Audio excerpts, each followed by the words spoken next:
ഇന്ന് ലോക സൈക്കിൾ ദിനമാണ്. ഐക്യരാഷ്ട്ര സഭയുടെ നേതൃത്വത്തിലാണ് ദിനാചരണം. ലോകത്തെ ഏറ്റവും ലളിതവും ആരോഗ്യകരവുമായ യാത്രാമാർഗങ്ങളിലൊന്നായ സൈക്കിളിന്റെ പ്രാധാന്യം ജനങ്ങളിലേക്ക് എത്തിക്കുകയാണ് ദിനാചരണം ലക്ഷ്യമിടുന്നത്. ലോകത്തെ ഏറ്റവും ലളിതമായ യാത്രാമാർഗങ്ങളിലൊന്നാണ് സൈക്കിൾ. ചെലവ് കുറഞ്ഞതും അപകട സാധ്യത കുറഞ്ഞതുമായ സൈക്കിൾ സവാരി ഏത് പ്രായക്കാർക്കും എളുപ്പം പഠിക്കാൻ കഴിയും.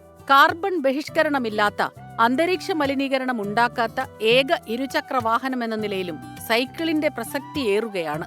ഗതാഗതക്കുരുക്കിന് പരിഹാരമായും നഗരങ്ങളിൽ സൈക്കിൾ യാത്ര പ്രോത്സാഹിപ്പിക്കുന്നു. ആരോഗ്യ സംരക്ഷണത്തിനുള്ള പ്രധാന മാർഗങ്ങളിലൊന്നായും സൈക്കിളിന് പ്രാധാന്യമുണ്ട്. 19-ാം നൂറ്റാണ്ടിലാണ് ആദ്യമായി സൈക്കിൾ നിർമ്മിച്ചത്. മരം കൊണ്ടുള്ള പെഡലോ ചെയിനോ ഗിയറോ ഇല്ലാത്ത സൈക്കിളിന് രൂപം നൽകിയത് ബാരൻ കോൾ വോൺഡ്രേസ് ആണ്.